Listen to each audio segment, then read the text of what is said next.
Председателот на Регулаторната комисија за енергетика Марко Бислимовски поднесе оставка на функцијата. Регулаторната потврди дека Бислимовски денеска писмено го известил собранието за оставката 2,5 години пред завршувањето на мандатот, но не се наведуваат причините. Согласно Законот за енергетика и статутот на Регулаторната комисија за енергетика, се додека не се донесе одлука за престанок на функцијата председател на РКЕ, Бислимовски ќе извршува функцијата.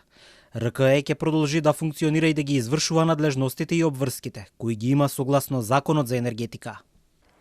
Финансиската полиција пред 2 недели поднесе кривична пријава против Бислимовски за злоупотреба на службената положба. Го товари дека не ја одзел навреме лиценцата на фирмата Тритерол Петрол во сопственост на Љупчо Пецов ѓаволот, кој е обвинет во случајот Синџир, со што и овозможил на фирмата да направи промет од над 3 милиони евра и да заработи 230.000 евра. Тој реагираше дека постапката за одземање била спроведена целосно согласно законот и правилникот. Рече дека ќе им ги стави на располагање сите информации на надлежните институции со цел да докаже дека не било направено никакво прекршување на законите. Одговарајќи на новинарско прашање, рече дека времето ќе покаже дали имало политички притисоци за оваа кривична. Бислимовски беше именуван за председател на регулаторната во 2018-та, а во 2023-та од собранието доби уште еден 5-годишен мандат, кој завршуваше во јули 2028-та.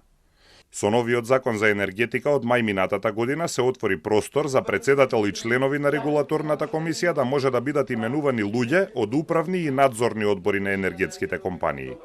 Претходно се бараше најмалку 2 години пред изборот да не биле дел од менаџментот на енергетските компании. Невладините реагираа дека со тоа се отвора простор луѓе од приватни компании кои имаат своји интереси да влијаат на носењето одлуки во регулаторната. Бислимовски ја водеше регулаторната комисија во време на енергетската криза. ВМРО-ДПМН во 2020-та, тогаш во опозиција, организираше протести пред регулаторната поради поскапувањето на струјата. Во 2021 година Бислимовски беше нападнат од Аријанит Џафери, синот на Муса Џафери од Дуи, затоа што регулаторна повела постапка за одземање на лиценцата на неговата фирма.